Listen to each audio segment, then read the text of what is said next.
Welcome. Today we're going to be discussing the technique cross of destruction and some of the more important principles, rules, theories, concepts, and strategies of this technique. Like we often do, let's talk about the overall strategy. It's kind of simple. What it is we're being attacked from the rear, so it's an applied major from the rear. What we are going to do is we're going to get the upper hand both conceptually and physically.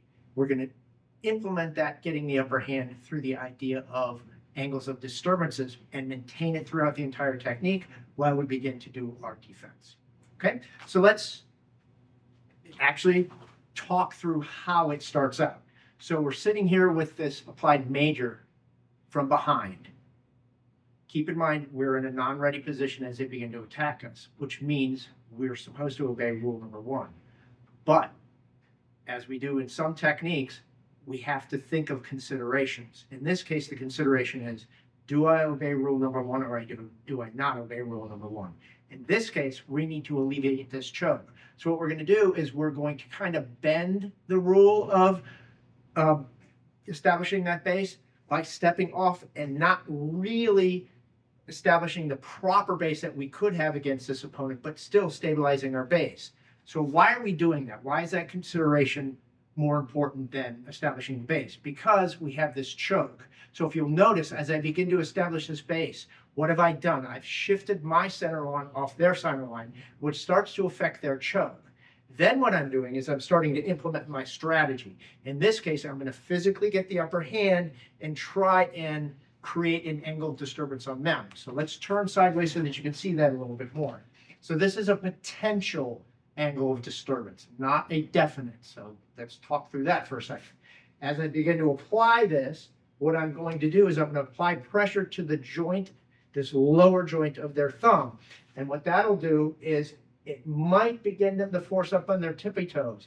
That's where the angle of disturbance comes in, because we're starting to establish our base and then take away their base. So keep in mind, Kenpo is a lever-based system. So what does that mean in general? What it means is I want to keep levers. I want to keep my back up straight. I want to do all these things in order so I have leverage over this opponent. Then I want to do the opposite on them.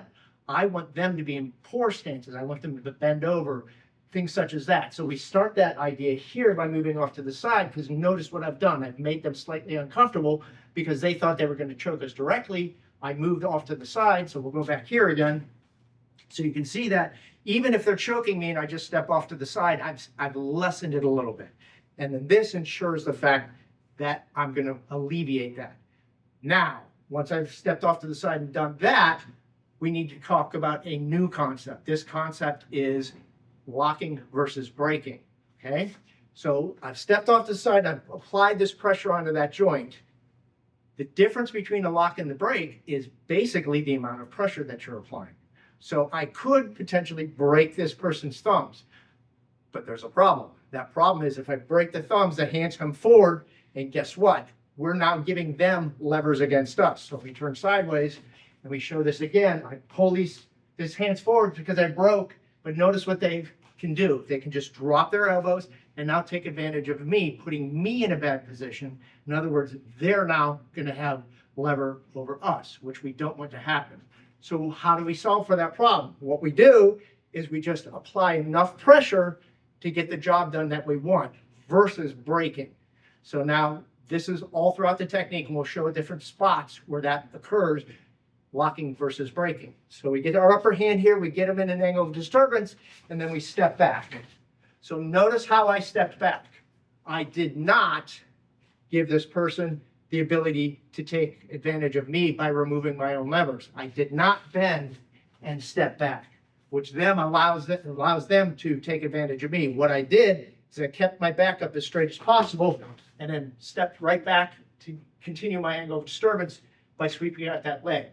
So keep in mind, just like the angle of disturbance at the beginning, it's a potential. This sweep is also a potential. It'd be nice if you can get it, but it's not a guarantee. So I could potentially sweep and miss, but that wouldn't affect the technique at all. So just keep that in mind. We're trying to create that angle of disturbance, but it may not actually be there. And that takes us into our next position here. So I've got this person kind of locked up. We really haven't applied a lock quite yet, but what we are doing is starting to apply pressure.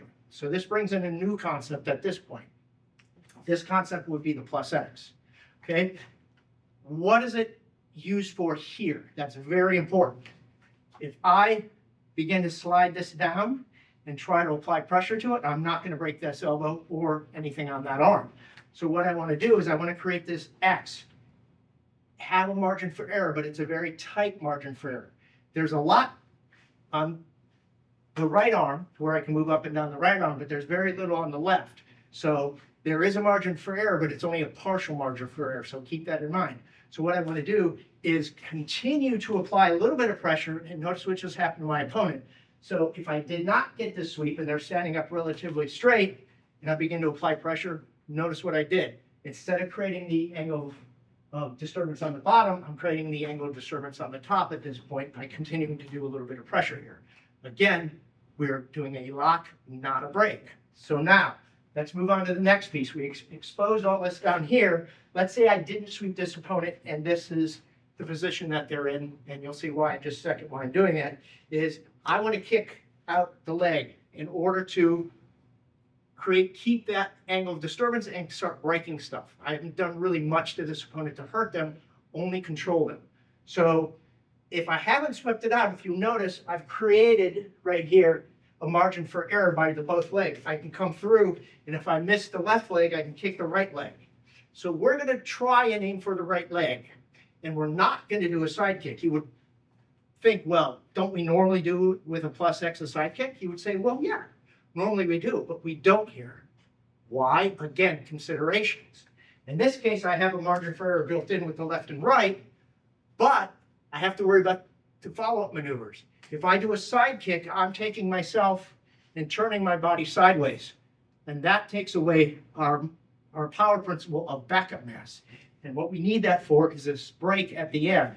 So what I want to do instead is backup mass is done or made possible through alignments. So I want to shoot this front kick in. So again, precedence. The precedence is I want the alignment to create the power that I want for the braking rather than trying to obey that plus X roll. Okay, so keep that in mind. That's why it's a front kick, not a side kick. So now that I've done that, we are actually going to be breaking the knee, not locking the knee. Again, how much pressure? In this case, we're using our major foot against that knee to apply enough pressure to begin to break it. But if we don't, and that's not successful, that's what the end piece is here for. I'm actually going to be trying to break their left arm by pushing and pulling using opposing forces. In this case, there is a pull with my left and a push with the right. And what I want to do is when I do that kick, I want to time it so that as I establish my base and settle, I begin to do that push and pull, opposing forces again, and then doing that break. Okay? So now that we've done all that, let's do a quick run through so that you can see the technique being executed.